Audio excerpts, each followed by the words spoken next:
ಸುಮ್ಮನಾಗದು ವಿಧಿಯೊಳೊಂದದು ಮುಕುತಿ.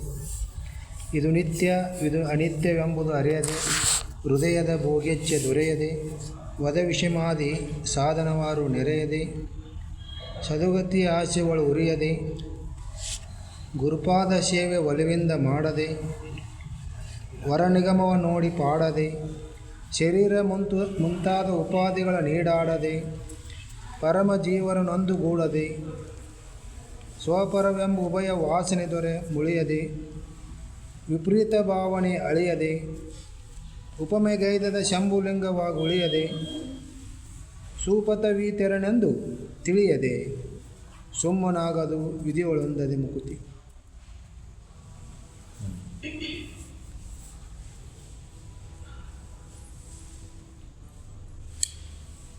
ಸುಮ್ಮನಾಗದೆ ವಿಧಿಯೊಳೊಂದದೆ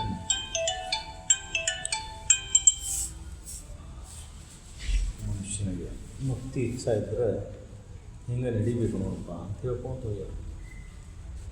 ಮುಕ್ತಿ ಇಚ್ಛಾ ಇದ್ದರೆ ಏನು ಮಾಡಬೇಕು, ಏನು ಮಾಡಿದರೆ ಮುಕ್ತಿ ಆಕೈತೆ ಅನ್ನೋದು ಈ ಪದ್ಯದೊಳಗೆ ಪೂರ ಹೇಳ್ಕೊಂತ ಹೋಗಿ.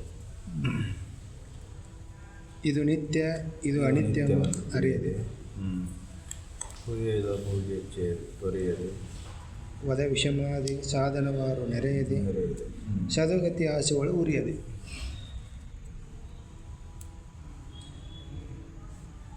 ಸದುಗತ ಆಸೆಗಳು ಉರಿಯದೆ ಅರ್ಥಾತ್ ಏನಪ್ಪ ಅಂದರೆ ಸದುಗತಿ ಅಂದರೆ ಮೋಕ್ಷತ್ವ, ಮುಕ್ತಿ ಹೊಂದಬೇಕು ಅನ್ನೋ ಇಚ್ಛಾ ಒಳಗೆ ಇರಬೇಕು. ಅದಕ್ಕೆ ಮನುಷ್ಯನಿಗೆ ಮೊದಲು ಮುಕ್ತಿ ಇಚ್ಛಾ ಹುಟ್ಟಬೇಕಂದ್ರೆ ಸಮಯ ಇದೆ, ಮೋಕ್ಷತ್ವ ಭಾವ ಹುಟ್ಟಬೇಕಂದ್ರೆ ಸಮಯ ಇದೆ. ಸಾಮಾನ್ಯವಾಗಿ ಮನುಷ್ಯನಿಗೆ ಮುಕ್ತಿ ಇಚ್ಛಾ ಬರುವುದಿಲ್ಲ. ಪೂರ್ವಕದ ಪುಣ್ಯದ ಬಲ ಜೋರಿದ್ದು, ಸಂಸ್ಕಾರ ಬಲ ಜೋರಿದ್ದು, ಸಂಘದಲ್ಲಿ ಅಂಥ ಸಂಘ ಸಿಕ್ಕು ಅವಾಗೇನ ಮುಕ್ತಿ ಇಚ್ಛಾ ಹುಟ್ಟಬಹುದು. ಮುಕ್ತಿ ಇಚ್ಛಾ ಹುಟ್ಟಬೇಕಂದ್ರೂ ಜನ್ಮಗಳ ಹಿಡಿಬೋದು, ಯೋಗಿಗಳ ಹಿಡಿಬೋದು. ಮನುಷ್ಯ ಜನ್ಮ ಬಂದರೂ ಮುಕ್ತಿ ಇಚ್ಛಾ ಎಲ್ಲರಿಗೂ ಹುಟ್ಟಬೇಕು. 100 ಕೋಟಿಗೊಬ್ಬರಿಗೆ ಎಲ್ಲರ ಮೋಕ್ಷತ್ವ ಭಾವ ಹುಟ್ಟಿ ಮುಕ್ತಿ ಇಚ್ಛಾ ಉತ್ಕಟವಾದ ಇಚ್ಛಾ ಅಂದ್ರೆ ಈ ಸಂಸಾರದಾಗ ಪಡಿಬೇಕು ಅನ್ನೋದು ಏನಿಲ್ಲ ಇಲ್ಲಪ್ಪ ನನಗೆ ಅಂತೇಳಿ ಮುಕ್ತಿನ ಹೊಂದ್ಬೇಕು ಅನ್ನೋದು ಒಂದೇ ಮನುಷ್ಯನ ಜೀವನದ ಕರ್ತವ್ಯ ಅಂತ ತಿಳ್ಕೊಂಡು ಬೆನ್ನತ್ತ. ನಾವೆಲ್ಲ ಏನು ಮಾಡ್ತೀವಿ, ಸಂಸಾರದೊಳಗೆ ಇದನ್ನು ಮಾಡ್ಕೊಂಡು ಇದನ್ನು ಸರಿಪಡಿಸ್ಕೊಂಡು ಮತ್ತೆ ಮುಕ್ತಿ ಹೊಂದಿರಾತ ಅಂತ ಅದು ಹೇಳ್ತಾರೆ ಅನ್ನೋದು. ಮುಕ್ತಿ ಇಚ್ಛಾ ಇದಪ್ಪ ಅಂದ್ರೆ ಹೇಳ್ತಾರೆ, ಮುಕ್ತಿ ಹೊಂದ್ಬೇಕಂತ ಹೇಳ್ತಾರೆ ಅನ್ನೋದಕ್ಕೆ ನಾವು ಒಂದು ಮುಕ್ತಿ ಅನ್ನಿಸ್ತೀವಿ. ತನ್ನಿಂತಾನ ಮುಕ್ತಿ ಇಚ್ಛಾ ಉದಯ ಆಗೋದು ಭಾಳ ಕಠಿಣ ಐತಿ. ಒಂದು ಜೀವನದ ಅನುಭವ ಪಾಠ. ಆ ಪಾಠದ ಜೊತೆಗೆ ಜೀವನದೊಳಗೆ ಜನ್ಮಾಂತರ ಬಂದಂಥ ಪುಣ್ಯದ ಫಲ ಜೋರಾದ್ರೆ ಮುಕ್ತಿ ಇಚ್ಛಾ ಹುಟ್ಟಬಹುದು. ಅದಕ್ಕೆ ಅವರು ಸದ್ಗತಿ ಆಸೆ ಒಳಗೆ ಉಳಿಯಿದೆ ಅಂತ ಇಟ್ಟಾರ. ಸದ್ಗತಿ ಮುಕ್ತಿ ಆಸೆ ಒಳಗಿರಲಿಲ್ಲ ಅಂತ ಇದನ್ನೆಲ್ಲ ತಿಳ್ಕೊಬೇಕಂತ ಹಚ್ಚೋದಿಲ್ಲ. ಯಾವುದು ನಿತ್ಯ, ಯಾವುದು ಅನಿತ್ಯ, ಯಾವುದು ಸತ್ಯ, ಯಾವುದು ಅಸತ್ಯ, ಯಾವುದು ಸುಖರೂಪ, ಯಾವುದು ದುಃಖರೂಪ, ಏನು ಮಾಡಬೇಕು, ಏನು ಬಿಡಬೇಕು ಎಲ್ಲ ತಿಳ್ಕೊಂಡು ಏನು ಮಾಡೋದೈತಿ ಇವನು. ಮುಕ್ತಿ ಇಚ್ಛಾ ಇದ್ದಾಗ ಮಾಡೋದು ಇವಾಗ. ಮುಕ್ತಿ ಇಚ್ಛಾನೇ ಇಲ್ಲ ಅಂದರೆ ಎಂದಿನಂತೆ ಜೀವಭಾವ ಇರಲು. ಜೀವಭಾವ ಎಂದಿನಂತೆ ಹುಟ್ಟುವುದು ಸಾಯವ. ನಾನು ದುಡಿಬೇಕು, ತಿನ್ನಬೇಕು, ಉಣ್ಣಬೇಕು, ಉಡಬೇಕು, ತೊಡಬೇಕು, ಈ ಪಂಚೇಂದ್ರಿಯಗಳ ವಿಷಯ ಭೋಗದೊಳಗೆ ಆಸೆ ಇಟ್ಕೊಂಡು ಕುಂತಾವಾಗ ಮುಕ್ತಿ ಇಚ್ಛಾ ಒಳಗೆ ಹುಟ್ಟೋದು ಭಾಳ ಅಪರೂಪ, ಸಾಧ್ಯನೇ ಇಲ್ಲ ಅನಿಸ್ತದೆ. ಮುಕ್ತಿ ಇಚ್ಛಾ ಹುಟ್ಟಬೇಕಂದ್ರೆ ಜನ್ಮಾಂತ ಹಿಂದಿನ ಜನ್ಮ ಸಂಸ್ಕಾರ ಜೋರು ಇರಬೇಕು. ಈ ಜನ್ಮದೊಳಗೆ ಸದ್ಗುರುವಿನ ಸಾನ್ನಿಧ್ಯ ಸಿಕ್ಕಿರಬೇಕು ಮತ್ತು ಸಜ್ಜನರ ಸಂಘ ಎರಡರಾಗ ಒಂದು ಪ್ರಬಲ ಇದ್ದರೂ ಆಗ್ಬೋದು. ಒಂದು ಪುಣ್ಯದ ಬಲ ಜೋರಿಂದ ಜೋರ ಸಜ್ಜನರ ಸಂಘ ಅಂತ ಸಂಘನ ಸಿಕ್ಕಿಬಿಟ್ಟಿರ್ತೈತಿ, ಅಂಥ ಗುರುನ ಸಿಕ್ಕಿಬಿಟ್ಟಿರ್ತಾನೆ. ಇಲ್ಲ ಪುಣ್ಯದ ಬಲ ಜೋರಿಂದ ಸದ್ಗತಿ ಆಸೆ ಇಷ್ಟು ಉರಿತಿರ್ತೈತಲ್ಲ, ಜಗತ್ತಿನ ಎಲ್ಲ ಭೋಗಭಾಗ್ಯಗಳು ಕ್ಷಣಿಕ ಕ್ಷುಲ್ಲಕ ಅನಿಸ್ಬಿಟ್ಟಿರ್ತಾವೆ. ಇವು ಕ್ಷಣಿಕದಾವು, ಕ್ಷುಲ್ಲಕದಾವು ಅನಿಸಿ ಸದಾ ಮುಕ್ತಿ ಹೊಂದಬೇಕನ್ನೋ ಇಚ್ಛಾ ಅವನು ಸದ್ಗುರು ಹುಡ್ಕೊಂತ ಹೋಗ್ತಾನೆ. ಒಂದರ ಘಟಿಸ್ಬೇಕಿಲ್ಲ. ಒಂದು ಸದ್ಗುರುವಿನ ಸಾನ್ನಿಧ್ಯ ಸಿಕ್ಕ, ಸಜ್ಜನರ ಸಂಘ ಸಿಕ್ಕ, ನಿಧಾನ ಸಣ್ಣಗೆ ಗಾಣದು ಇರ್ತದೆ, ಹೆಂಗೆ ತಿರುಗ್ತದಲ್ಲ ಹಂಗೆ ಜೀವನವನ್ನು ಅಲ್ಲಿ ಸೌದು ಒಳಗಿದ್ರ ಮೇಲೆ ಮೋಕ್ಷತ್ವ ಭಾವ ಹುಟ್ಟಿ ಸದ್ಗತಿ ಆಶೆ ಹುಟ್ಬೋದು.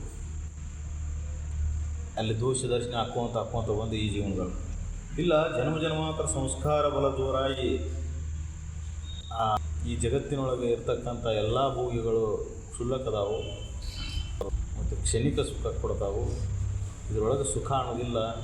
ಅದಕ್ಕೆ ಇವೆಲ್ಲ ಮಿಥ್ಯ ಅದಾವು, ಇದರೊಳಗೆ ಏನು ಸಾರ ಇಲ್ಲ ಅಂತೇಳಿ ತಿಳಿದು ಅಂದ್ರೆ ಸತ್ಯ ಎಲ್ಲ ಐತಿ ಅಂತ ಹುಡ್ಕೊಳ್ಳುವಂಥ ಪ್ರಶ್ನೆ ಹೇಳು. ಇವು ಎರಡೂ ಉದಾಹರಣೆ ಸಿಗ್ತಾವೆ ನಮ್ಗೆ. ಸಂಘಕ್ಕೆ ಬಂದ ಮೇಲೆ ಮುಕ್ತಿ ಹೊಂದಿದವರು ಅದಾರ, ಸಂಘಕ್ಕೆ ಬರಲಾರ್ದ ಆ ಉತ್ಕಟವಾದ ಇಚ್ಛಾ ಹುಟ್ಟಿ ಅದನ್ನು ಪಡಿಬೇಕಂತ ಬೆನ್ನ ಹತ್ಬೋದು ಅವರು ಅದ. ಪಡೆದ ತೀರಬೇಕು. ಈ ಸಂಸಾರದೊಳಗೆ ಏನಿಲ್ಲ, ಈ ಜಗದೊಳಗೆ ಏನಿಲ್ಲ, ಈ ನಿತ್ಯ ಜೀವನ ನಡೆದ ಉಣ್ಣುವುದು, ಉಡುವುದು, ತೊಡುವುದು, ಇದ್ರೊಳಗೆ ಏನು ಅರ್ಥನೇ ಇಲ್ಲ. ಎಂದಿನಂತ ಅದ ಭೋಗ ಅದ, ಕಾಮ ಅದ, ಎಲ್ಲ ನಡೆದೈತಿ. ಇದ್ರೊಳಗೆ ಎಲ್ಲೈತಿ ಸುಖ ಅನ್ನೋದರ ಎಲ್ಲೈತಿ?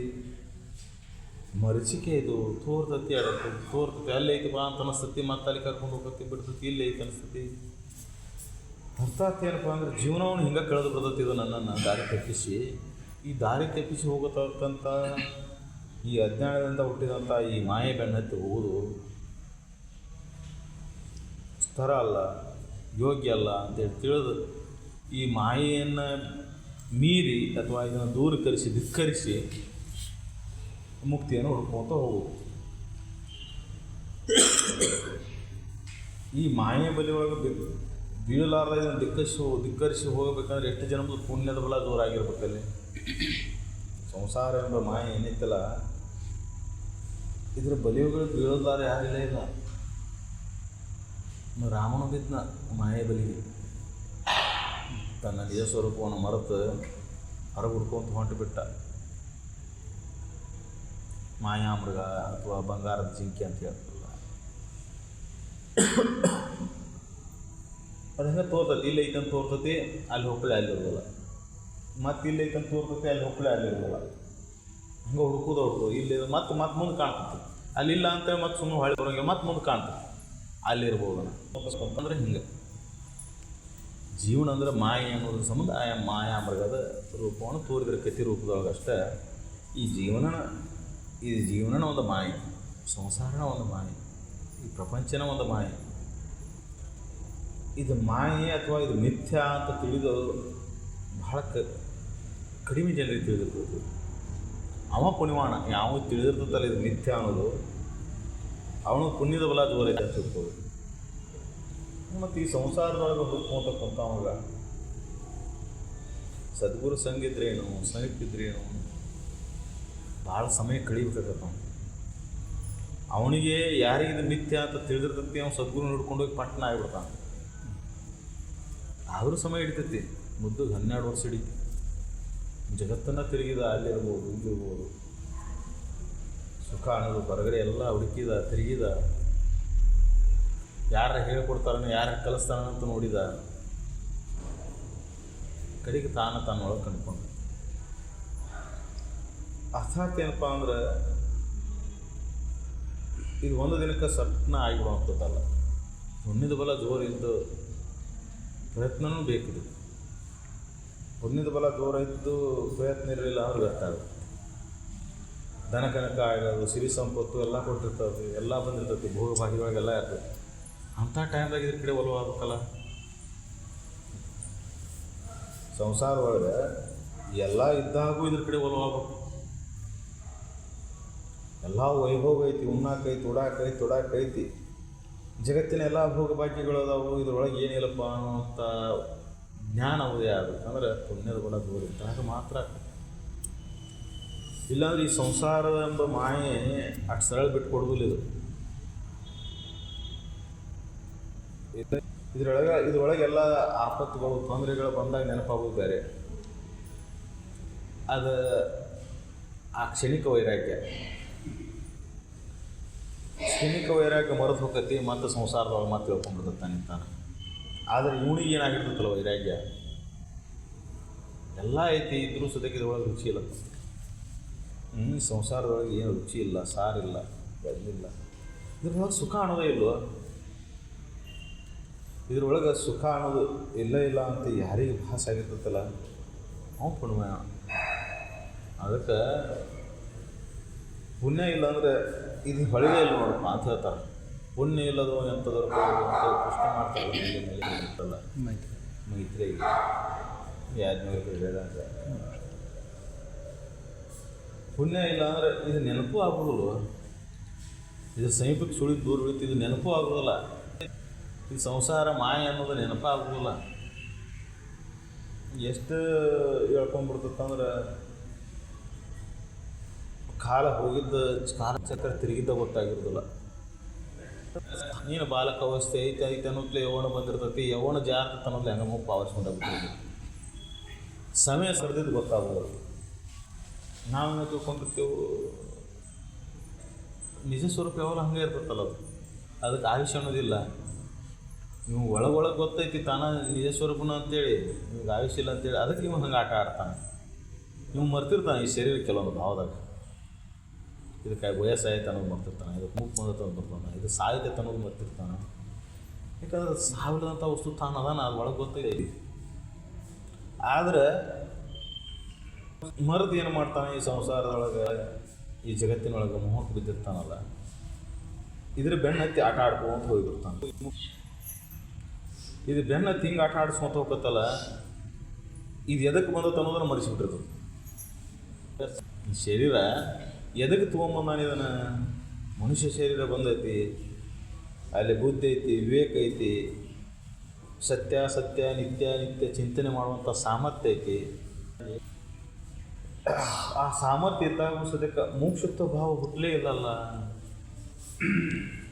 ನಾನು ಕೇಳಬೇಕು, ಇದನ್ನು ತಿಳ್ಕೋಬೇಕು, ಇದನ್ನು ಅನುಭವಿಸ್ಬೇಕು, ಈ ಮುಕ್ತಿಯನ್ನು ಹೊಂದಬೇಕು ಅನ್ನೋ ಇಚ್ಛಾನ ಹುಟ್ಟಲಿಲ್ಲಲ್ಲ. ಈ ಸಂಸಾರದ ಬಲಿ ಒಳಗೆ ಬಿದ್ದು ಇದೇ ಕರ್ಮಕ್ಕೆ ಮುಳುಗಿಬಿಟ್ಟಿನಲ್ಲಪ್ಪ. ವಯಸ್ಸಾತಿ, ಮುಪ್ಪಾವಸ್ಥೆ ಬಂತು, ಅವಾಗೂ ಎಚ್ಚರಾಗೋದಿಲ್ಲ ಕೆಲವೊಂದು ಮಂದಿಗೆ. ಮತ್ತೆ ಈ ಸಂಸಾರ ಶುದ್ಧ ಮಾಡಿ ಇನ್ನೊಂದು ಸ್ವಲ್ಪ ಈ ಶರೀರ ಗಟ್ಟಿದ್ರೆ ಏನೋ ಅನುಭವಿಸಿ ಹೋಗಿದ್ನಲ್ಪ ಅಂತ ಹಿಂಗೆ ಭಾಷೆ ಹೊತ್ತಾಗಿ ಸಾಮಾನ್ಯವಾಗಿ ಎಲ್ಲೋ ಕೋಟಿಗೆ ಇದರ ಪರಿಜ್ಞಾನ ಇರ್ತದೆ. ಈ ಸಂಸಾರ ಅನ್ನೋದು ಮಾಯೆ ಜಾಲ, ಮಿಥ್ಯೆ. ಇದರ ಬೆನ್ನು ಹತ್ತಿ ಓಡ್ಕೊತ ಹೋದ್ರೆ ಧನು ಆಕೈತೆ ಅಷ್ಟೇ ಅಲ್ಲ, ಮೂಲ ನನ್ನ ಸ್ವರೂಪದ ಆನಂದವನ್ನು ಮರೆತು ಮುಂದೆ ನಾ ದುಃಖಕ್ಕೆ ಹಾಕೀನಿ ಅನ್ನುವಂಥದ್ದನ್ನು ಮರೆತು ಬಿಟ್ಟಿರ್ತಾನೆ, ಮರೆಸ್ತದ. ರಾಮಗೂ ಹಂಗಾಗಿತ್ತು. ಸೀತೆ ಇದ್ಲು, ಅಲ್ಲೇ ಇದ್ದು ಸೀತೆ. ಮಾಯಾಮೃಗ ಜಿಂಕಿಗಿದ ಕಡೆ ದಿಕ್ಕು ತೋರಿಸ್ತಿ, ಬೆನ್ನ ಹಚ್ಚಿದ, ಹೋದ ಸೀತೆಯನ್ನು ಕಳ್ಕೊಂಡು. ನಿಜ ಸ್ವರೂಪದ ಆನಂದ ತನ್ನೊಳಗೆ ತಾ ಏಕಾಕಾರ ಆಗಿದ್ರೆ ಆನಂದ ಇತ್ತು. ಮನುಷ್ಯ ಏನು ಮಾಡ್ತಾನೆ, ಜೀವನ ಪರ್ಯಂತ ಹೊರಗೆ ಬೆನ್ನತ್ತಿ ಹೊಕ್ಕಾನ. ಇದು ನಿತ್ಯೋ ಅನಿಸ್ತದೆ, ಇದು ಅನಿತ್ಯೋ ಅಂತ ವಿಚಾರ ಮಾಡೋದಿಲ್ಲ. ಈ ನಾ ಮಾಡ್ತಕ್ಕಂಥ ಏನೈತಲ್ಲ, ಇದು ನಿತ್ಯವಾಗಿರ್ತೈತೋ ಇದು ಅನಿತ್ಯ ಐತೋ. ಇದರೊಳಗೆ ದೋಷಗಳೇ ಕಾಣೋದಿಲ್ಲ. ದೋಷಗಳೆಲ್ಲ ಈ ವಿಷಮ ಐತೆ ಅನ್ನೋದು, ಇದು ಜಗತ್ತು ಅನ್ನೋದು ಅಂಥದ್ದು ತಿಳಿದೇ ಇಲ್ಲ. ಇದು ಶಾಶ್ವತ ಐತೆ ಅನ್ನಿಸ್ತೈತಿ, ಇದು ನಿತ್ಯ ಐತೆ ಅನ್ನಿಸ್ತೈತಿ, ಇದರೊಳಗೆ ಸುಖ ಐತೆ ಅಂತ ಅನ್ನಿಸ್ತೈತಿ. ಅದನ್ನು ಮೊದಲೇ ಅದನ್ನು ಹೇಳಿ ಕಡಿಕವ್ರಿಗೆ ಅವ್ರು ಮೋಕ್ಷತ್ವ ಬಾಹುತ್ತಿಲ್ಲ ಅಂತ ಹೇಳಿದರು. ಅವರು ಮೊದಲಕ್ಕೆ ಇದು ನಿತ್ಯ ಇದು ಅನಿತ್ಯ ಅಂತ ತಿಳಿಯೋದು. ಆದರೆ ತಿಳಿಯುವಂಥ ಸಾಮರ್ಥ್ಯ ಯಾಕೆ ಬರೋದಿಲ್ಲಪ್ಪ ಅಂದ್ರೆ, ಇದು ಮಾಯ ಬಲದಿಂದನೇ ಬರೋದಿಲ್ಲ. ಅದಕ್ಕೆ ಸದ್ಗುರುವಿನ ಸಂಘ ಏನು ಮಾಡ್ತತಿ, ಈ ಮಾಯೆ ಬಲಿಯನ್ನು ಸರಿಸ್ತತೆ ಆ ಸಮಯಕ್ಕೆ. ಈ ಸಂಸಾರ ಎಂಬ ಮಾಯೆ ಬಲಿ, ನಾ ಅದನ್ನು ಮಾಡ್ಬೇಕು, ಇದನ್ನು ಮಾಡ್ಬೇಕು, ಅದನ್ನು ತಿನ್ಬೇಕು, ಅದನ್ನು ಉಣ್ಬೇಕು, ಅದನ್ನು ಪಡಿಬೇಕು, ಏನು ಆಸೆ ಒಳಗೆ ಹೋಗ್ತಾನೆ ಅದು ಮನುಷ್ಯ. ಇದು ಮಾಯೆ. ಇದು ಮಾಯೆ ನಿನಗೆ ಈ ಕಡೆ ಸರಿಯಾಗಿ ಬಿಡ್ತಿರೋದಿಲ್ಲ. ಈ ಸದ್ವಿಚ್ಚಿನ ಚಿಂತನೆ ಮಾಡಿ, ಸದ್ವಿಚಾರವನ್ನು ಚಿಂತನೆ ಮಾಡಿ, ಜಗತ್ತು ಮಾಯೆ ಅನ್ನೋದು ತಿಳಿಯಾಕ ಬಿಡೋದಿಲ್ಲ ಅದು. ಈ ಮಾಯೆ ಬಲಿ ಎಷ್ಟು ಜೋರ ಆಯ್ತಂದ್ರೆ ಇವು ತಿಳಿದ್ರಿಂದ ದೂರ ಸರಿತಾನೆ. ತಿಳಿಯಾಕ ಬಿಡಲಿಲ್ಲ ಅಂದ್ರೆ ಇನ್ನು ಹೆಂಡತಿಗೆ ಮಾಡಿ, ಗಂಡಗೆ ಮಾಡಿ, ಮಕ್ಳಿಗೆ ಮಾಡಿ, ಸಂಸಾರಕ್ಕೆ ಮಾಡಿ, ಅವ್ರಿಗೆ ಮಾಡಿ, ಇವ್ರಿಗೆ ಮಾಡಿ, ಬರೀ ಇನ್ನೊಬ್ಬರಿಗೆ ಆಗಿ ಅದನ್ನು ಮಾಡಿ, ಇದನ್ನು ಮಾಡಿ, ಅದನ್ನು ಮಾಡಿ, ಇದನ್ನು ಮಾಡಿ, ಏನು ಮಾಡಿ ಜಗತ್ತನ್ನು ಶುದ್ಧ ಮಾಡಿ ತಾನು ಸುಖಿ ಆಗ್ಬೇಕಂತ. ಇದನ್ನೆಲ್ಲರಿಗೂ ಮಾಡ್ಬೇಕು ಅನ್ನೋದು ಎದ್ರ ಸಂಬಂಧ? ತಾನು ಸುಖಿ ಆಗಿರ್ಬೇಕು ಅನ್ನೋ ಸಂಬಂಧ. ಯಾರಾದರೂ ಮನುಷ್ಯ ಜಗತ್ತು ಇದನ್ನು ಬಯಸ್ತಾನಂದ್ರೆ ತಾನು ಸುಖಿ ಆಗ್ಬೇಕು ಅನ್ನೋದು ಒಳಗಿರ್ತದೆ. ಎಲ್ಲ ಸೌಖ್ಯ ಸುತ್ತಮುತ್ತ ಎಲ್ಲ ಬೀಗರು ಬಿದ್ದರು ಅಂತಂದ್ರೆ ಎಲ್ಲರೂ ಸೌಖ್ಯವಾಗಿದ್ದರೆ ಅವ್ರ ಜೊತೆ ನಾನು ಸೌಖ್ಯವಾಗಿರ್ತೇನೆ ನಾನು. ಮತ್ತು ಎಲ್ಲರೂ ತ್ರಾಸನಾಗಿದ್ದ ನೀನು ಸೌಖ್ಯವಾಗಿರಾಕ್ಬೋದು. ಅದಕ್ಕೆ ಇದು ಈ ಮಾಯೆ ಬಲಿ ಏನು ಮಾಡ್ತಂತಂದ್ರೆ ಸದ್ಗುರು ಸಂಘಕ್ಕೆ, ಸಾಮೀಪ್ಯಕ್ಕೆ, ಸಚ್ಚಿಂತನೆಗೆ ಅವಕಾಶನ ಕೊಡೋದಿಲ್ಲ. ಮಾಯೆ ತನ್ನೊಳಗೆ ಹೇಳ್ಕೊಂತೈತಿ. ಇನ್ನೂ ಸ್ವಲ್ಪ ಏನು ಮಾಡೋದು, ಅಲ್ಲಿ ಹೋಗಿ ಸತ್ಸಂಗ, ಶ್ರವಣ, ಮನನ, ನಿತ್ಯಾಸ ಮಾಡಿ ಏನು ಮಾಡೋದು. ಸದ್ಬೋಧ ಚಂದ್ರಕ್ಕೆ ಕುಂತ್ಕೊಂಡು ಓದ್ಕೊಂತ ಏನಾಗೈತಿ, ಭಾಳ ದಟ್ಟು ವಿಚಾರ ಮಾಡಿದ್ರೆ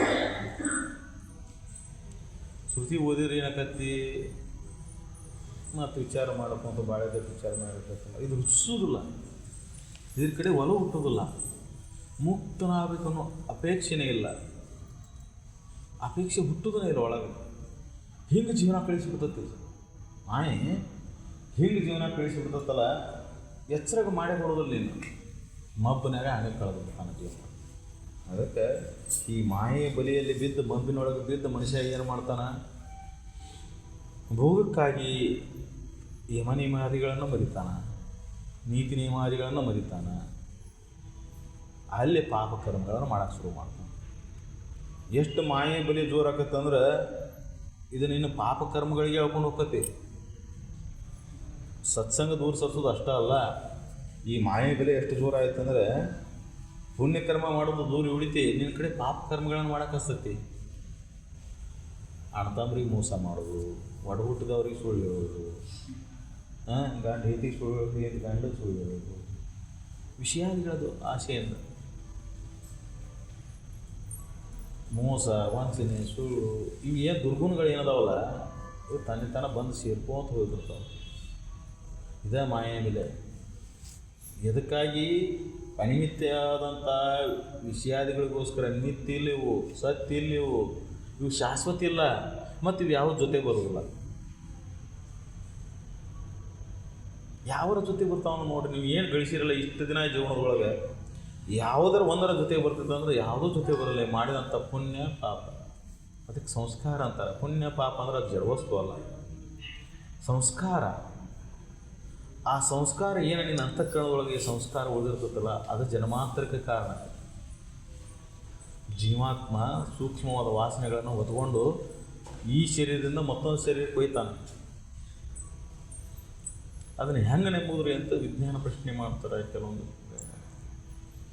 ನಂಬ್ತೀವಿ ಬಿಡ್ತೀವಿ, ನೀನು ಬಿಟ್ಟಿದ್ದು. ಅದಕ್ಕೆ ಒಂದು ಉದಾಹರಣೆ ಏನಪ್ಪ ಅಂದರೆ, ಯಾರಾದರೂ ನಿಮಗೆ ಇಂಥದ ಶರೀರ ಬರ್ತೈತೆ ಅಂತ ಕಲ್ಪನಾ ಮಾಡ್ಕೊಂಡಿದ್ರಿ, ಅದು ಬೇಡ್ಕೊಂಡಿದ್ರಿ? ಆಗಿಲ್ಲ.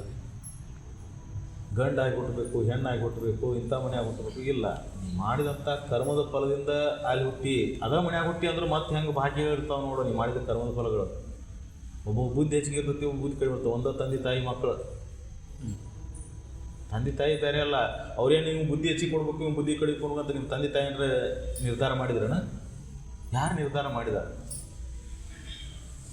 ಒಬ್ಬವ ಶ್ರೀಮಂತಕ್ಕನ ಅದ್ರಾಗ ಒಬ್ಬ ಎಲ್ಲ ಕಳ್ಕೊಂಡು ಬಡವಾಗ್ತಾನೆ. ನಿಮ್ಮ ತಂದೆ ತಾಯಿಗಳು ಏನಾರ ಬರೆದಿದ್ರೆ ಹಣೆ ಬರ, ನೀವು ಶ್ರೀಮಂತ ಅಲ್ಲಿ, ನೀವು ಬಡವ ಅಲ್ಲಿ ಅಂತೇಳಿ. ಒಂದೋ ತಂದೆ ತಾಯಿನ ಹಿಡಿದಿದ್ದ ಮಕ್ಕಳ ಎಷ್ಟು ವ್ಯತ್ಯಾಸ ಅಂದ್ರೆ, ಪ್ರತಿಯೊಂದು ಜೀವನ ಈ ಭೂಮಿ ಮೇಲೆ ಬರಬೇಕಾದ್ರೆ ಆ ವಾಸನೆಯನ್ನು ಹೊತ್ಕೊಂಡ ಬಂದತಿ. ಮಾಡಿದಂಥ ಕರ್ಮದ ಸಂಸ್ಕಾರವನ್ನು ಹೊತ್ಕೊಂಡ ಬಂದತಿ. ಇದು ನಮ್ಮ ಸನಾತನ ಸಿದ್ಧಾಂತ. ಇದನ್ನು ಹೊತ್ಕೊಂಡು ಬಂದ ಮೇಲೆ ಅದನ್ನು ಭೋಗಿಸಿ ತೀರಿಸ್ತತಿ ಇಲ್ಲಿ. ಅದಕ್ಕೆ ಅವ್ರು ಹೇಳ್ತಾರೆ, ಪುಣ್ಯಕರ್ಮನ ಮಾಡೋ ಇರೋರಿಗೆ. ಆದರೆ ಈ ಮಾಯೆ ಪುಣ್ಯಕರ್ಮ ಮಾಡಕ್ಕೆ ಬಿಡೋದಿಲ್ಲ. ಈ ಮಾಯಾ ಚಕ್ರ ಪುಣ್ಯಕರ್ಮವನ್ನು ಮಾಡಿಸ್ಬೇಕಂದ್ರೂ ವಿಷಯಾದಿಗಳ ಆಸೆಯಿಂದ ಬಂಧು ಮಿತ್ರರಿಗೆ ಸುಳ್ಳು ಹೇಳ್ತಾನೆ, ಒಡಹುಟ್ಟಿದವ್ರಿಗೆ ಸುಳ್ಳು ಹೇಳ್ತಾನೆ, ಮೋಸ ಮಾಡ್ತಾನೆ, ವಂಚನೆ ಮಾಡ್ತಾನೆ, ಇನ್ನೊಬ್ರದ್ದು ಆಸೆ ಪಡ್ತಾನೆ, ಇನ್ನೊಂದು ಪಡಿಬೇಕಂತಾನೆ. ಈ ಆಸೆ ಎಂಬ ಮಾಯೆ ಬೆನ್ನು ಹತ್ಕೊಂಡು ಈ ಆಸೆ ಹುಟ್ಟಿದ್ದು ಅಜ್ಞಾನದಿಂದ ಹುಟ್ಟೈತಿ. ಇದು ಮಾಯೆ ಒಂದು ಬಲೆ. ಇದು ಹೆಂಗೆ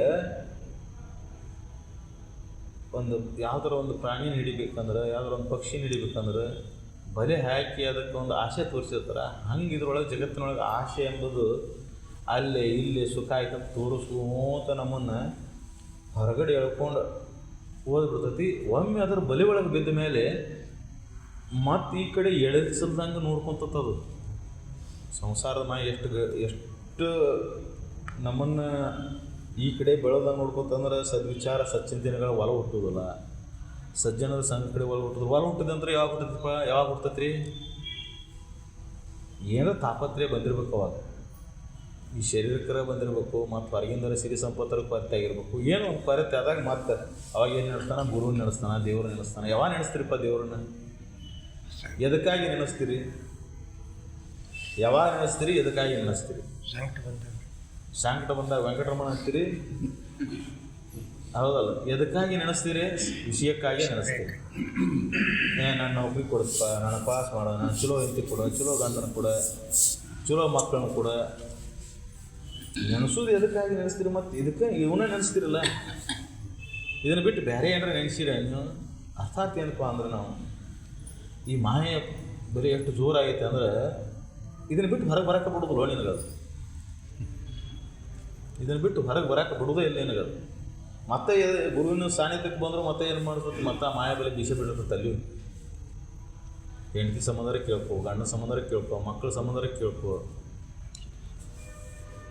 ಏನು ಕೇಳಿದ್ರು ಮತ್ತೆ ಇದರಿಂದ ಕೇಳ್ತೀವಿ ಹೊರತಾಗಿ ನೀನು ಏನು ತೊಗೊಂಡು ಹೋಗುವಂಥದ್ದು ಕೇಳೋದಿಲ್ಲ. ಅದಕ್ಕೆ ಈ ಮಾಯಾಚಕ್ರದಿಂದ ಪಾರಾಗೋ ಬಗ್ಗೆ ಭಾಳ ಕಠಿಣ ಐತಿ. ಅದಕ್ಕೆ ನಮಗೆ ನಿತ್ಯ ಅನಿತ್ಯ ನಮ್ಮ ಚಿಂತನೆ ಇನ್ನೂ ಹುಟ್ಟುವಲ್ಲ. ನಮಗೆ ಈ ಮಾಯಾಚಕ್ರದ ದಶೆಯಿಂದ ಇದು ಹುಟ್ಟುವಲ್ಲ. ಯಾಕೆ ಹುಟ್ಟುವಲ್ಲ ಅಂತ, ಈ ಮಾಯಾಚಕ್ರ ಅಷ್ಟೊಂದು ಬಲಿ, ಅಷ್ಟೊಂದು ನಮಗೆ ಹೊರಗೆ ಬರಲ್ಲ ನಂಗೆ ಹಿಡ್ಕೊಂಡು ಬಿಟ್ಟದ್ದು. ಅದಕ್ಕೆ ಇದರ ಪಾರಾಗೋ ಬಗ್ಗೆ ಅಂದ್ರೆ ಏನಂತಾರಲ್ಲ, ಹಂಗೆ ಇರ್ತೈತಿ. ಒಂದು ಈ ವಿಷಯದ ಮೇಲೆ ವಾಸನೆ ಮುಗಿದಿಲ್ಲ, ನಮ್ಗೆ ಈ ಸದ್ವಿಚಾರದ ಹತ್ತೋದಿಲ್ಲ. ಸದ್ವಿಚಾರ ಹಚ್ಚಿದ್ರೆ ವಿಷಯ ಮೇಲೆ ವಾಸನೆ ಹೋಗ್ತೈತಿ, ವಿಷಯ ಮೇಲಿನ ವಾಸನೆ ಹೋದ್ರೆ ಸದ್ವಿಚಾರ ತಾನ. ಹೆಂಗೈತೆ ಅಂತ ಅದಕ್ಕೆ ಇದು ಕೂಡಿ ಬರ್ಬೇಕಂದ್ರೆ ಪುಣ್ಯ ಮಾಡಿ. ಇದು ಕೂಡಿ ಬರ್ಬೇಕಂದ್ರೆ, ಹಿಂಗೆ ಆಗಬೇಕಂದ್ರೆ ನೀನು ಪುಣ್ಯ ಮಾಡಿ. ಪುಣ್ಯ ಮಾಡಿದಾಗ ನಿನಗೆ ಸದ್ವಿಚಾರದ ಮೇಲೆ ಒಲ ಹುಡ್ತತಿ, ಸತ್ಸಂಗದ ಮೇಲೆ ಒಲ ಹುಡ್ತತಿ. ಪುಣ್ಯ ಎಂಥದ್ದು ಮಾಡ್ತೈತೆ ನೋಡ್ರಿ ಅವಕಾಶ. ಪುಣ್ಯ ಹೆಂಗೆ ಅವಕಾಶ ಮಾಡಿಕೊಡ್ತಂದ್ರೆ ನಿನಗೆ ಎಲ್ಲ ಇದ್ದಾಗ ಇದ್ರ ಕಡೆ ಒಲ ಹುಡ್ತತಿ. ಭೋಗವಾಗಿ ಎಲ್ಲ ಅದಾವೆ ಸಂಸಾರದಾಗ, ಎಲ್ಲ ಸರಿ, ಗಾಡಿ ಚಲೋ ಅದಾನ, ಹೆಂಗೆ ಚಲೋ ಅದಾರ, ಮಕ್ಕಳು ಚಲೋ ಅದಾರ, ಉಣ್ಣಾಕ ಉಡಾಕ ಏನು ಬರುತ್ತಿಲ್ಲ. ಇದ್ದಾಗಿ ಸದ್ಯಕ್ಕೆ ನಾ ಮುಕ್ತನ ಆಗ್ಬೇಕಲ್ಪ, ಈ ಜೀವನ ಬಂದಿದ್ದು ಸಾರ್ಥಕ ಮಾಡ್ಕೋಬೇಕಲ್ಲ ಅನ್ನೋ ಆ ಸದೀಚ್ಛೆ ಒಳಗೆ, ಸದೀಚ್ಛೆ ಆಸೆ ಒಳಗೆ ಪೂರ್ಣಿಸ್ಬೋದು. ಅವ್ರು ಕಡಿಗೆ ಅದನ್ನು ಇಟ್ಟರಲ್ಲಿ ನಿತ್ಯ ನಿತ್ಯ ಚಿಂತನೆ, ಭೇದ ಭೋಗಚ್ಚೆ ದೂರಿದು. ಇದು ಈ ಹಂತಕ್ಕೆ ನೀ ಬರಬೇಕಂದ್ರೆ, ಒಳಗೆ ಸದ್ಗತಿ ಆಸೆ ಒಳಗೆ ಉರಿಬೇಕಂದ್ರೆ, ಆ ಹಂತಕ್ಕೆ ಬರ್ಬೇಕಂದ್ರೆ ನೀ ಪುಣ್ಯ ಬಲ ಜೋರಿದ್ದಾಗ ಬರ್ತೀಪ್ಪ. ಪುಣ್ಯ ಬಲ ಜೋರು ಇರಲಿಲ್ಲ ಅಂದ್ರೆ ಇಲ್ಲಿ ಯಾವುದೂ ಗಟ್ಟಿಸೋದಿಲ್ಲ. ಅದಕ್ಕೆ ನೀ ಪುಣ್ಯವನ್ನು ಮಾಡು. ಪುಣ್ಯವನ್ನು ಯಾಕೆ ಮಾಡಬೇಕು? ಪುಣ್ಯ ಕರ್ಮಗಳನ್ನು ಯಾಕೆ ಮಾಡಬೇಕು? ದುರಿತ ಕರ್ಮಗಳನ್ನೆಲ್ಲ ಯಾಕೆ ಬಿಡ್ಬೇಕಂದ್ರೆ, ಮನುಷ್ಯ ಜನ್ಮ ಬಂದಾಗೂ ಸದ್ಯಕ್ಕೆ ನಮಗೆ ಅವಕಾಶ ಸಿಗಲ್ಲ ಹೋಗ್ಬೋದು. ಸದ್ಗುರುವಿನ ಸಂಘಕ್ಕೆ ಬಂದರೂ ಸದ್ಗುರುವಿನ ಮೇಲೆ ಒಲವು ಹುಟ್ಟೋದಿಲ್ಲ. ಸಂಸಾರದ ಮೇಲೆ ಒಲವು ಹಿಂಗೆ ಮಾಡ್ತದಲ್ಲ, ಅದು ಸದ್ಗುರುವಿನ ಮೇಲೆ ಒಲ ಹುಟ್ಟಿಸ್ಬಿಡೋದಿಲ್ಲ. ಮತ್ತು ಒಲ ಹುಟ್ಟಿದ್ರೆ ಎದಕ್ಕೆ ಹುಟ್ಟಿಸ್ತತಿ? ಸಂಸಾರ ಸಂಬಂಧನ ಹುಟ್ಟಿಸ್ತದ. ಸಂಸಾರದಾಗ ಏನು ಪಡಿಬೇಕು, ಏನು ಹೊಂದಬೇಕು, ಏನು ಮಾಡಬೇಕು ಅಷ್ಟು ಸದ್ಗುರುನ ಹೋಗೋದು, ಭೇಟಿ ಆಗೋದು, ದರ್ಶನ ಮಾಡ್ಕೊಳೋದು, ಮತ್ತು ಅದನ್ನು ಕೊಡಪ್ಪ ಇದನ್ನು ಕೊಡಪ್ಪ ಅಂತ ಕೇಳ್ಕೊಳೋದು. ಮತ್ತು ಅವನೊಂದು ಆಸೆ ತೋರಿಸೋದು, 2 ತೆಂಗಿನಕಾಯಿ ಹೊಡಿತೈತಿ, 5 ತೆಂಗಿನಕಾಯಿ ಹೊಡಿತೇನೆ. ಅರ್ಥಾತ್ ಏನಪ್ಪ ಅಂದ್ರೆ, ಜಗತ್ತಿನೊಳಗೆ ನೀವು ಏನರ ಪಡಿಬೇಕಂತೇಳಿ ಸದ್ಗುರುನಂತೇಳಿ ಓದಿ ಪಡಿಬೋದು, ಪಡಿಲಿಕ್ಕಿಲ್ಲ ಅಂತಲ್ಲ. ಆ ಪಡೆದಿದ್ದು ವ್ಯರ್ಥನ ಅಲ್ಲ. ಇಂಥದನ್ನು ಪಡೆದಿದ್ದನ್ನು ಎಷ್ಟು ಬಿಟ್ಟು ಬಂದೀವೋ ಏನು, ಎಷ್ಟು ಮಂದಿ ಯಾರ ಜಗತ್ತಿನೊಳಗೆ ಯಾರೋ ಒಬ್ಬರು ಉಳಿಸ್ಕೊಂಡಾರ ಹೆಂಗೆ ನೋಡಲ್ಲ, ಪಡೆದಿದ್ದನ್ನೆಲ್ಲ ಏನು ಪಡಿತೇವಲ್ಲ ಈ ಜಗತ್ತಿನೊಳಗೆ ಅದನ್ನ ಇಲ್ಲೇ ಬಿಡಬೇಕ, ಬೇಕಾದನ್ನು ಪಡಿ ನೀನು. ಆ ಪಡೆದಿದ್ದೆಲ್ಲ ಇಲ್ಲೇ ಉಳಿತೈತಿ. ಮತ್ತು ಪಡೆದು ಏನು ಉಪಯೋಗ? ಪಡೆದ್ರೆ ಪಡಿಬೇಕು, ಅದು ನನ್ನ ಜೊತೆಯಾಗೇ ಇರಬೇಕು. ಮತ್ತು ಈ ಜಗತ್ತಿನ ಯಾವ ಬರೋದಿಲ್ಲ, ಬಂಧು ಮಿತ್ರರು ಸತಿಸ್ಬರು ಯಾರು ಬರ್ತಾರಪ್ಪ? ಈ ಶರೀರ ಹೋಗ್ತಾನೆ ಮುಗಿದು ಹೋಗಿ ಸುತ್ತ ಬರ್ತಾರೆ, ಮುಗಿದು ಬರ್ತಾರೆ, ಏನು ಮಾಡ್ತಾರೆ, 2 ದಿನ ಅರ್ಥ ಮಾಡ್ತಾರೆ, ಮರಿತಾರೆ. ಆದರೆ ನೀವು ಮಾಡಿದಂಥ ಈ ಶರೀರ ಇದ್ದಾಗ ನೀವು ಮಾಡಿದಂಥ ಕರ್ಮದ ವಾಸನಾ ಫಲಗಳು ಅವ್ರ ಜೊತೆ ಹೋಗೋದಿಲ್ಲಲ್ಲ. ಯಾರಿಗೋಸ್ಕರ ಮಾಡಿರ್ತಿ, ಎದಕ್ಕೋಸ್ಕರ ಮಾಡಿರ್ತಿ, ಅವ್ರ ಜೊತೆ ಹೋಗೋದಿಲ್ಲ. ಇದು ನೀ ಪಾಪನಾರ ಮಾಡಿ ಪುಣ್ಯನಾರ ಮಾಡಿ ಅದು ನಿಮ್ಮ ಜೊತೆನೇ ಬರ್ತದೆ. ಅದಕ್ಕೆ ನಮ್ಮ ಸನಾತನ ಋಷಿ ಪರಂಪರೆಯಲ್ಲಿ ದಾನಕ್ಕೆ, ಧರ್ಮಕ್ಕೆ, ಶಿವಾಸಕ ಕರ್ಮಗಳಿಗೆ, ಪುಣ್ಯ ಕರ್ಮಗಳಿಗೆ ಅಷ್ಟೊಂದು ಮಹತ್ವವನ್ನು ಅದಕ್ಕೆ ಕೊಟ್ಟು, ಪುಣ್ಯ ಕರ್ಮದಿಂದನ ಮುಕ್ತಿ ಆಕತ್ತಂತಲ್ಲ, ಪುಣ್ಯ ಕರ್ಮ ಇತ್ತ, ನಿನ್ನ ಪುಣ್ಯದ ಬಲ ಜೋರಿತ್ತಂದ್ರೆ ಅಂಥ ಅವಕಾಶವನ್ನು ನಿನ್ನ ಜೀವನಕ್ಕೆ ಒದಗಿಸ್ತದೆ. ಅಂಥ ಅವಕಾಶಗಳು ನಿನ್ನ ಜೀವನದಲ್ಲಿ ಬುದ್ಧಿಗೆ ಅಂಥ ಅವಕಾಶ ಒದಗಿಸ್ತೀವಿ. ರಾಜನಾಗಿ ಹುಟ್ಟಿದ, ಭೋಗ ಭಾಗ್ಯಗಳಿಗೆ ಏನೂ ಕೊರತಿರಲಿಲ್ಲ, ಅವರು ಎಂಥ ಅವಕಾಶ ಒಂದು ಅವನಂಗೆ ರಾಜ 2 ಮಂದಿ ಹುಟ್ಟಿದ್ರು, ಆದರೆ ಅವನಿಗೆ ಎಂಥ ಅವಕಾಶ, ಜೀವನ ಮುಕ್ತನಾಗಿ ಅಜರಾಮರಾಗಿ ಉಳಿಯುವಂಥ ಅವಕಾಶ. ಮತ್ತು ಯಾರು ರಾಜರಲ್ಲಿ ಯಾರಿಗೂ? ಯಾಕಂದ್ರೆ ಪುಣ್ಯದ ಬಲ ಜೋರಿತ್ತು. ಈ ಸಂಸಾರ ಮಾಯೆ, ಇದರ ಮೇಲಿನ ಮೋಹ ಥರ ಅಲ್ಲ ಅನ್ನೋದು ಮೊದಲ ತಿಳಿದು ಬಿಟ್ಟಿತ್ತು. ಒಂದು ಸ್ವಲ್ಪ ನೋಡಿದ ಕೂಡಲೇ ಅಟ್ಟ ಹೊಳೆದು ಬಿಡ್ತು, ಏನಪ್ಪ ಇದು ಸಮಯ ಐತಿ, ಇದ್ರೊಳಗಿದು ಯಾವುದು ಒಯ್ಯೋದಿಲ್ಲ, ಇದು ಯಾವುದೂ ನಾವು ಪಡೆಯೋಕ್ಕಾಗೋದಿಲ್ಲ, ಇದು ಸ್ಥಿರ ಇಲ್ಲ ಅಂದ ಮೇಲೆ ಇದರ ಮೇಲಿನ ಮೋಹನ ವ್ಯರ್ಥ ಅನ್ನೋದು ಹೊಳಿಬೇಕಲ್ಲ. ಅಂದ್ರೆ ಆ ಮಾಯೆ ಬಲೆಯನ್ನು ತುಂಡರಿಸಿ ಹೊರಗೆ ಬರೋದೈತಲ್ಲ, ಮಾಯೆ ಬಲೆ ಹಾಕೊಂಡು ಕೂತಿರ್ತತಿ, ಅದನ್ನು ತುಂಡರಿಸಿ ಹೊರಗೆ ಬರ್ಬೇಕಲ್ಲ. ಇದು ಸಂಸಾರವನ್ನು ಮಾಯೆ ಹೆಂಗೆ ತುಂಡರಿಸಿ ರಾತ್ರೋರಾತ್ರಿನ ಬಿಟ್ಟು ಮನೆ ಬಿಟ್ಟು ಹೊರಗೆ ಹೋದವ, ಎಂಥ ಇಚ್ಛಾ ಇರ್ಬೇಕು ಅದು. ಮಡದಿ, ಮಕ್ಕಳು, ಸಂಸಾರ, ರಾಜ್ಯ ಯಾರು ಬಿಟ್ಟು ಹೋಗ್ತಾರಪ್ಪ? ಒಂದು ಸ್ವಾಟ್ ಗುಡಿಸ್ಲಿದ್ರೆ ಬಿಟ್ಟು ಹೋಗ್ತಾನೆ ವಿಚಾರ ಮಾಡ್ತಾನೆ. ರಾಜ್ಯ, ಸೈನಿಕರು, ಸೇವಕರು ಎಲ್ಲ ಇದ್ದು ಸದ್ಯಕ್ಕೆ ಇದು ಮಾಯೆ ಜಾಲ ಅಂತ ಆ ಕ್ಷಣದೊಳಗೆ ತಿಳಿಬೇಕಲ್ಲ. ಆ ಕ್ಷಣದೊಳಗೆ ತಿಳಿಬೇಕಂದ್ರೆ ಅರ್ಥ ಆಗ್ತೇನಪ್ಪ ಅಂದ್ರೆ ಈ ಮಾಯೆ ಬಲಿಯನ್ನು ಮೀರಿ ನಿಲ್ಲುವಂಥ ಸಾಮರ್ಥ್ಯ. ಯಾವಾಗ ಈ ಮಾಯೆ ಬಲಿಯನ್ನು ಮೀರಿ ನಿಲ್ಲುವಂಥ ಸಾಮರ್ಥ್ಯ ಸಿಗ್ತೈತಪ್ಪ ನಿನಗೆ? ಪುಣ್ಯದ ಫಲ ಜೋರಿದ್ದಾಗ. ಪುಣ್ಯ ಇಲ್ಲ ಅಂದ್ರೆ ಸಾಧ್ಯನೇ ಇಲ್ಲ. ಅದಕ್ಕೆ ಒಮ್ಮೆ ಮನಸ್ಸಿರ್ತದೆ ನನಗೆ, ಏನು ಮಾಡೋದು ಇನ್ನೂ ಪುಣ್ಯದ ಬಲ ಜೋರಿದ್ದಾಗ ನಮಗೇನು ಮಾಡಿಲ್ಲ ಅನಿಸ್ತೈತೆ, ಆದರೆ ಹಿಂದಿನ ಜನ್ಮದ ಇರ್ತತೆ ಏನೋ, ಅದಕ್ಕೆ ನಮಗಿದೆಲ್ಲ ನಡೀತಿರ್ತದೆ ಅನಿಸ್ತದೆ. ಅದಕ್ಕೆ ಪುಣ್ಯದ ಬಲ ಭಾಳ ಜೋರಿ. ಪುಣ್ಯ ಇರಲಿಲ್ಲ ಅಂದರೆ ಯಾವುದೂ ಘಟಿಸೋದಿಲ್ಲ.